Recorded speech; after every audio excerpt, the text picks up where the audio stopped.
If I get too excited, then of course the whistleblower is there to stop me. The subject matter, of course, as Jerry says, that I want to talk about evil teachers who transform the world. But before I get into that, I want to share, I'd rather let me set the context. The context is few dots in my own personal life, which has given me a certain amount of experience to share about the subject matter, to talk about the subject matter. I grew up in the 80s in Calcutta. My father was in the merchant navy, and if you understand what I'm saying, very glamorous job, traveling around the world, good life, prosperity, if I may say. One day, I kind of lost everything. I lost my dad. He just died suddenly. There was an upheaval in the family, and I had to leave Calcutta penniless. So till this time, I was not as young as I may sound. I was working in shipping, and because Dad was in shipping, so I was expected to be working in shipping. And I, somewhere down the line, landed in Delhi with all the hope and expectation that a cousin of mine will probably see me through. And I had a situation where she is a fashion designer. She took the wallet out and turned around and kind of jharoed it with some whatever coins could come out and said, this is what I can do. And that was in public, huge humiliation. Found myself a job selling credit cards here because I didn't want to get into, I wanted to play music because I was not doing professional music in Calcutta, though I'm playing music for a long time. And it so happened that I got myself a job selling credit cards and stuff, never got my salary. And I got a PG dig, where a PG accommodation, kind of a guest house, where I managed to kind of coax a gentleman so that I can pay him at the end of the month after getting my salary. So no salary, no place to stay. I'm on the streets. I didn't know what to do. So to cut the chase short, I land up in the mountains, not in search for spirituality or anything, because that was the only shelter I could find with monks. I lived in the mountains for 1.5 years, back of beyond. It sounds very nice and interesting when I talk about it. Somewhere on the media I wrote about some guitar player from the Himalayas and all that. Sounds very good. But it was not as fancy and as glamorous as it sounds. Got back to Delhi because my journey was not outwards. I mean, I was not in the mountains for spirituality. I mean, I don't have to go to the mountains or anywhere. The spirit is within me. But it was a way to survive. That was the only place I could sleep, get my rotis and dal. So it was as bad as that. I get back to Delhi, and the only thing I wanted to do was music, and Delhi, nobody knew me. So the only thing I could do was go to places and probably go to schools and teach. Took me a lot of time to do that. I was hired as like a freelance junior ad hoc music teacher, if that makes any sense. So I did spend about 11 and a half, 12 years teaching in various schools. I'll share what I have to say about it. But yeah, giving music lessons in various top-notch schools.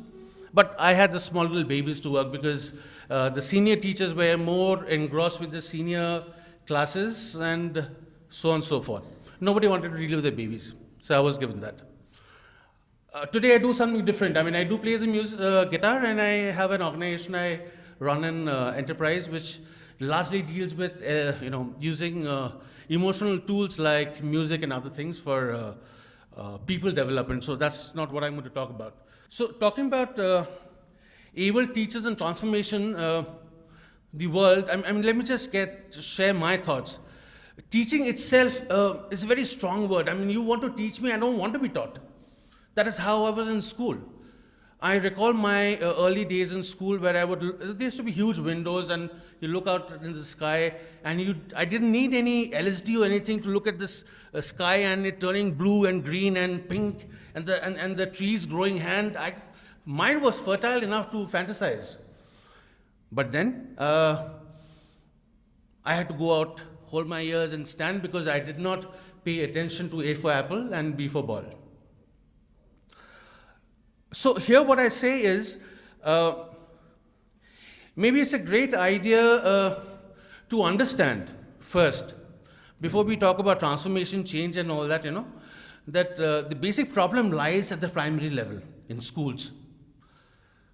Why it lies? Because I am not allowed to touch plants. I can't play with mud, clay, and I'm taken on a guided tour to say, say this is this plant, and now you can play with clay and mud. I think that's my birthright.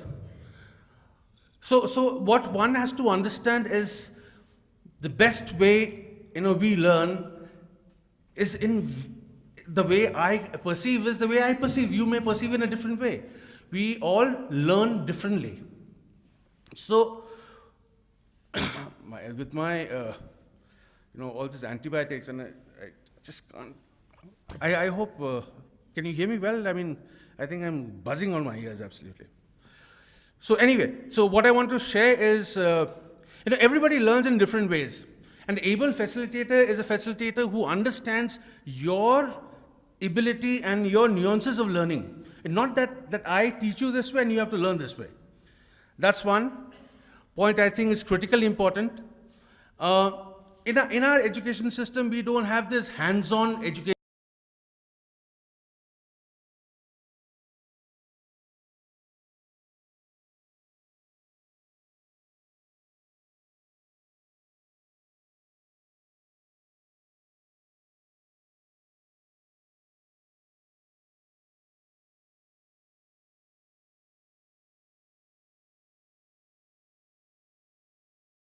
It's a great idea for the physics teacher to get together with the music teacher and do a project of creating a song recording in the music class and do a hands-on session, and you see amplitude and frequency happening on the computer. So I think it's critically important that we have a different perspective of education. I mean, it should be hands-on.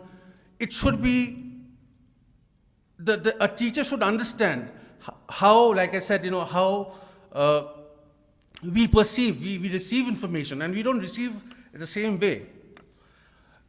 Another critical thing is that what I've seen is that all the question papers are set to challenge what you don't know. Question papers are not set to help you to express yourself. It is more to explore what you don't know. It's not about what you know. So I think these are some critical areas, if you put these dots together, I think that is what will make a able teacher, able facilitator. So I don't have much to say. I mean, that's about it. I think the basic problem lies with the primary education, where we perceive things so differently. That's about it. Oh, God. Thank you so much.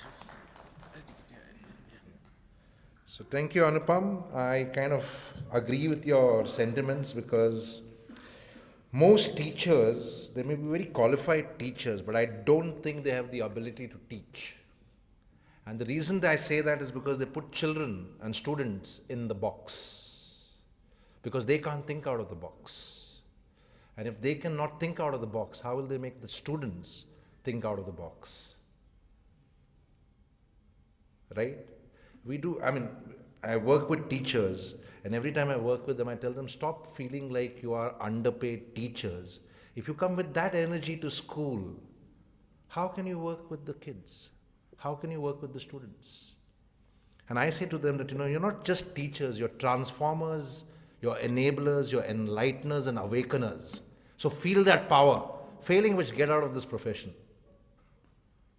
Because we don't need people to be put in a box.